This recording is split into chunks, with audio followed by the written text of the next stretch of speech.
So ano nga yan guys, hindi ko na nga pinakita guys kung saan kami nanggaling. At ako guys, ang sakit ng ulo ko sobra nung nagkayayaan kami guys papunta sa Wawa Dam guys. So subakay na nga kami guys ng bangka niyan.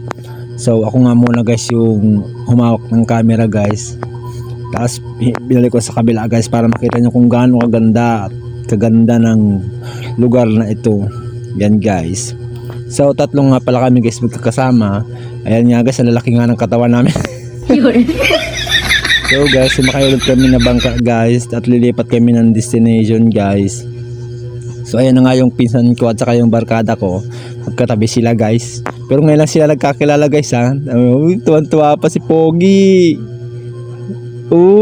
Paturo-turo pa yan. So guys, marami nga pala guys naliligo dun guys. Ngayon nung pumunta kami sa Montalban. Yan, sila nasa unahan guys ng bangka. So napakaganda nga guys ng pupunta namin doon guys. So hindi pa masyado marami ang tao. Kaya ang ganda pa sumakay ng bangka. So ayun na guys, pasakay sa akin lang muna kami. Pero 30, murang-mura lang guys ang bayad sa bangka guys. 30 lang isa guys. Kahit pabalik-balik ka pa guys dyan kung gusto mo. Basta meron kang pambayad. So ayan na guys, dire-diretso na kami. Tuwan-tuwa pa nga ang pinsan ko na kinukuhaan ko siya ng video. Salamin-salamin pa siya guys. Kala mo dalagang Pilipina. Yeah.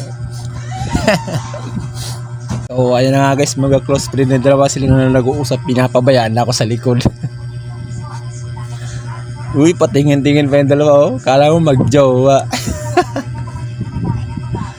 So may hawak ka pala guys ng pinamili ko na soft drinks yung tropa ko guys. Ayan. Pero napilitan lang yan guys si mama. Yan guys, ang ganda ng view. So nagpicture na nga muna ako guys. Yan, selfie kami dalawa. Tatlo na kami guys. Maliligo na kami dyan. Ala posing si Pogi. Pauwi na kami dyan guys.